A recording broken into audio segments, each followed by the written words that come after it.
University of Miami, majored in psychology. I graduated in 2012. I have a minor in marketing. And just kind of go into the early runnings of ecosystems. My brother and I started in 2012, pretty much a month and a half after I got out of university. We started then, and it's carried all the way till now with one central purpose, and that is to show that business can also be good for the environment and vice versa, right? So, it's been a heck of a journey. While our mission stayed the same, our services and processes have changed a lot, as Tyler has been there multiple times throughout our organization. And yeah. All right. Well, going on that, I have a question for you. Sure. Your leadership style compared to many, or not many companies, but working in industry, hospitality, restaurants, your leadership style, I could definitely say, is a little different, and definitely a positive way. Learning something so different and something I never thought I'd be doing. Going in and changing aerators, checking toilets, looking for leaks, and all these certain things that you have been doing. Like, what would you say one thing about your leadership style that sets you apart from typical leaders? Yeah, I would have to say that the trust that I give in my employees, right? I hire them for a reason. They have a lot of autonomy, a lot of rope, and generally speaking, they could either run with it or hang themselves, for lack of a better analogy.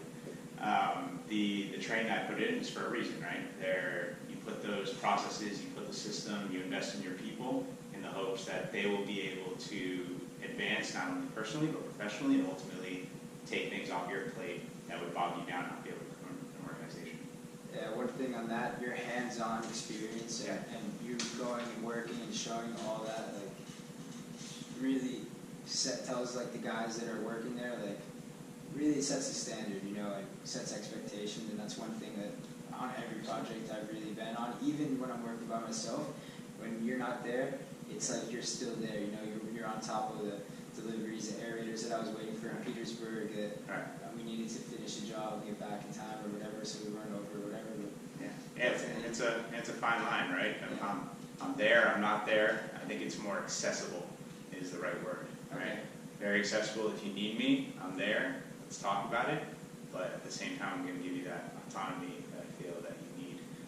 With that said, I would never ask anybody to do something that I wouldn't do myself. So, you mentioned that I'm there. I'll run with the bulls. When I get on site, take an alter ego. Plug in. Plug in, right? And I feel like that's also another way to motivate your teams. Yeah, and going on that, I could also ask another question, like, how do you balance managing all these multiple teams at once and dealing with little problems and big problems that you're trying to focus and put which is in level of importance, like the highest, or that's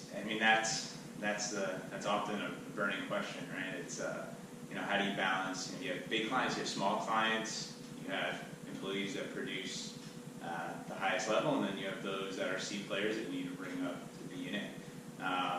So what's important is that you take a unique approach on every single one, whether it's your employee, if it's your client. You need to be sure that you treat each of those the way that they want to be treated. It's not what I bring to the table. It's not what I'm trying to sell. It's what they need. It's not what when I'm trying to teach my employee, it's what they need me to bring to the table for them. Like, a lot of people look at that the other way. Do you have any questions maybe about culture or his leadership style in particular? Like, big thing we talk about in classes is whole culture matters, and every company is different. From having McDonald's is like quick service to sitting down in Morton's having a good steak. And the culture, it's funny because it's not so much like, you have employees at Morton's, and Houston's is a great example of just like a repeat experience. Doesn't matter where you are in the country, and it's super impressive at that scale. Culture has always been huge to us. We're a family-run business. My brother and I are the owners. Like I told you, we recently pulled our dad out of retirement to recruit. And the reason why he was the perfect one for that role is because as we were growing, and we needed people, right? And people are the number one asset in any business. We saw our culture begin to slip, right? That cohesiveness and like the sense of higher, for what you're looking at. You're not just replacing, renovating units. What you're working towards is much greater than that. And a testament to that is the 2 billion gallons of water that we've saved thus far, right? So what we had to do at a term, when we went from 5 to 25 employees, we saw that culture slip, we really had to sit down and think, how are we going to bring this organization back to where we want it to be? And we went from hiring quick and firing slow to firing quick and hiring slow. And it's a much more sustainable, much more difficult short-term process, but we found that culture, what we wanted to bring to our teams and our company, has been, the result has been tremendous. And on that, I could say a year ago when I was getting ready to go to St. Louis and all that, I think you were at like 1 billion gallons of savings, and right. I guess in 1 year for that to double. Yeah. It's the beauty is we keep in touch with clients and make sure that the water savings maintain. But as you add a new project on, you're not just adding those gallons on the new projects, but it's also just building on previous ones. So we're hoping by the end of the year to get close to 2.5 and just keep building. Right? It's a mission-driven organization. We just happen to be in the plumbing-ish business. Yeah, I mean, the way I explain it to people when they're asking me, oh, like, what do you do? I basically, in 3 words would say, or 2 words, glorified plumber. I mean, yeah. At the end of the day, it is dirty work, but right. I feel like it really makes a difference that you're saving things and it's having a good impact, not only just in a business sense, but the whole ecological sense too. Oh, absolutely. It's glorified plumber, but you bring a plumber in, and it's we're not plumbers, and that's one thing that we strive. We only have a couple plumbers on staff for bigger issues, but the vast majority we are is technicians. We're technicians. We're people that are trying to advance our careers, looking for opportunities, and looking to do something that actually matters. Mm-hmm. And another thing I saw as far as government maybe possibly affecting it was, or your type of business, is the whole adding the electrical aspect to the savings and eco-friendly. Can you just talk a little more on that? I'm a little behind on all that. Absolutely. So we wanted to win 1 gold medal at a time. That's the best way to put it, right? Mm-hmm. So water conservation and retrofits in the bathrooms was that first gold medal. And we feel like at this point we've won it. And in the process of that, we've built a client base that is extremely difficult to build. It's very tough to get in the multifamily industry, to get to a decision maker and have them buy into what you're presenting.